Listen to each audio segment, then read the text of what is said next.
Chidi, obviously, congratulations. I mean, I guess they don't get much better than that. I mean, you got to be feeling on top of the world. But how are you feeling right now? Yeah, I feel good. I feel good. Like, I was expecting a way crazier fight, and this was perfect. Nice. Well, I mean, what does this mean to you right now? I mean, it's just such a long time to get here, right? It's such a winding road to get here. What does this moment feel like for you? I mean, this means everything. Like all the work I put in, and having all that patience, you know, and just really being hopeful that one day I'll get the shot. And now I feel more than ready, and it just all worked out, you know. That's awesome. Were there moments along the way where you're like, it's just not going to happen for me? Like, I guess this isn't going to work? Like, plenty of moments. There's plenty of times where I'm like, let's see if I can get a real job. And then I got a real job. I'm like, fuck this. What kept you going in those moments? Like, was it just going to get a real job? Or is that what kept you going? That was part of it, man. But I think I just really, I knew if I just trained hard enough, I can hang with the top guys. So it was like, just stick with it. Like something will come out of this. Nice.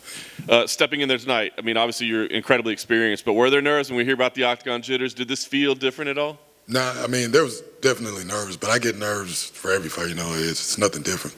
It wasn't like some new nerves that I've never felt before. Yeah. That would have been crazy, but yeah, it was cool though. As you game planned, I mean, was there any time you thought, you know what, I bet if we just crack him with a couple right off the bat, we can get out of there in like 15 seconds? I think like right before I walked out, I'm like, I'm going to punch him in his face. But I think the game plan was just stay on the outside and pick him apart, you know, and just be ready for a really tough fight. And luckily, a right hand landed and ended it all. I know you're going to still probably going to soak this in a little bit, but I mean, can you tell me does this mean more to you or more to your brother? I mean, what's it been like so far between you two guys? I think it's just as much between both of us, man. Like, yeah, I think he probably believed in me more than I believed in myself before coming in here, you know. So it means just as much to me as it does to him. That's awesome. So talk to me now about the plan, right? It took you a long time to get here. You got here. You did it in spectacular fashion. Now what's the plan? I mean, does it feel like I got to rush because I can't keep fighting forever? Or is it like, hey, let's just ease into this? What's the plan? I don't know. I feel like I'm at my prime right now, so I'm used to being patient, but I feel like I'm in my prime. So, like, if whatever they want, I'm ready. Nice. Last thing for me, I got to imagine, I mean, unless your hands are just hurt or something, that there's no injury. Or so is this something you want to turn around quickly? Are there names that you want? Are there dates that you want? What's the move now? I don't know. I guess we'll go back and I'll talk with the team and we'll see what they feel about it. And then we'll just go from there. I'm just curious what this real job was that you got that you hated so much. Oh, my God. I don't even want to talk about it, man. My brother-in-law had like a cleaning business. So I was like basically a janitor. Like scrubbing toilets and shit. It's miserable. But. So now are you doing that in the gym instead? What was that? Are you doing that in the gym instead? Scrubbing the gym toilets? Yeah, I'll do that any day. I'm a little mad. I logged onto my computer. I lifted my head. The fight was over. Tell me about it. Walk me through it. What was it like?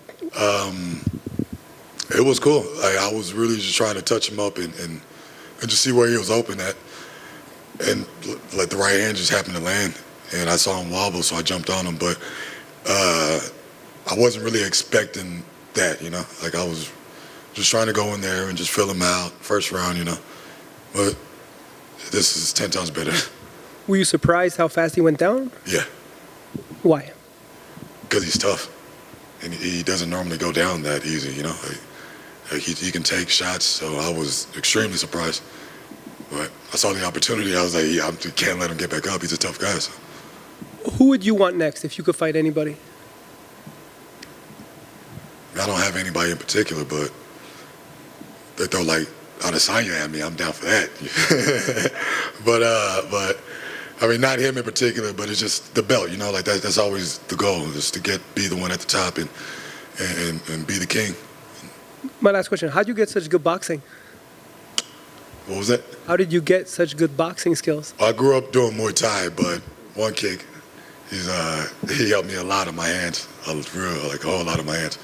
But yeah, I pay all the the boxing and the Muay Thai and the kicks and everything come from One Kick Nick and Sergio and Saxon Janjura. And Sergio Pena is my jiu-jitsu coach. I got a black belt under him, so I got a solid team, bro. Thank you. So you made quite a statement to the UFC fans. A lot of us in this room know you from following your Bellator career. You had a great run there in the UFC now. Congratulations. Doing good. What's your message to the fans that might not have followed you previously, who are just getting to know you now? Stay tuned. There's more to come. This was just the beginning. And you were previously at welterweight, and obviously as we get older, it gets harder to cut that weight. Is 85 going to be permanent for you, or would you ever go back down? They're trying to make me go to 70, but I don't want no parts of welterweight no more. Are you still living in Las Vegas? I'm back and forth with training, so I'm kind of living in Dallas, but I drive out here to train with Sergio and Nick.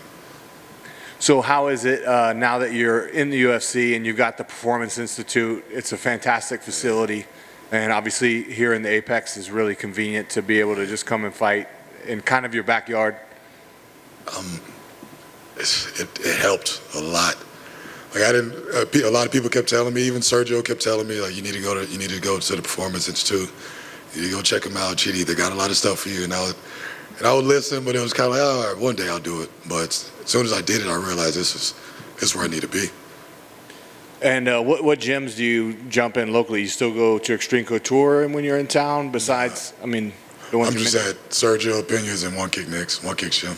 So, and then when I'm in Dallas, I'm with Saxon. So other than that, I don't really go anywhere else.